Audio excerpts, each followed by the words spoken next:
Unti-unti nang gumagalaw, mga kaibigan, ang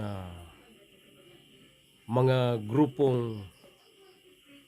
nagnanais na durugin at sirain ang kredibilidad ng ating matapang at magiting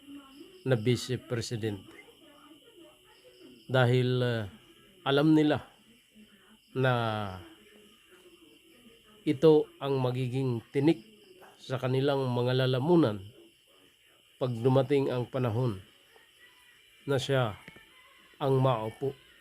at susunod na presidente ng ating republika. Kaya't ngayon pa lang,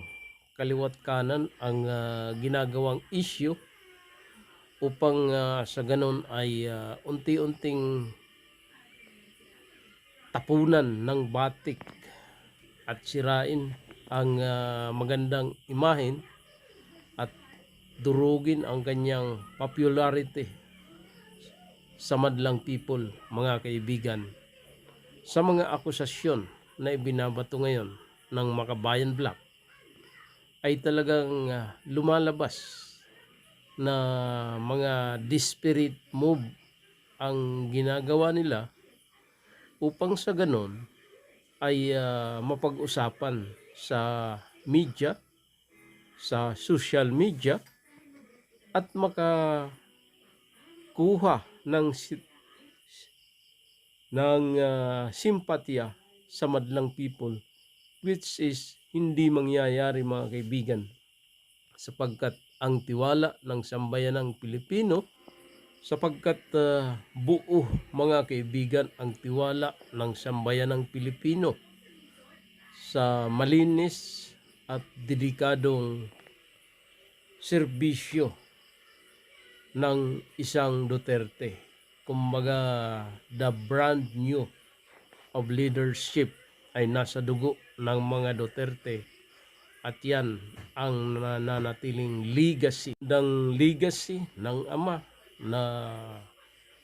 sa history, mga kaibigan, na naging presidente ng Pilipinas, na bumaba na may pinakamataas na trust rating sa buong kasaysayan. Siyang may kinalaman sa umano'y confidential funds mula 2016 hanggang 2022 habang siya ay naging alkalde ng Davao City sa 2 termino. Matapos ibunyag ang halagang 2.6 billion pesos na confidential funds ng lungsod sa nakaraang 6 na taon, nananawagan si House Deputy Minority Leader at ACT Teachers Party List Representative Franz Castro sa Commission on Audit o COA na suriin ang paggastos sa secret funds. Ayon sa mambabatas, umabot sa 1.23 million pesos kada araw ang aligadong gastusin sa secret funds sa loob ng 6 na taon.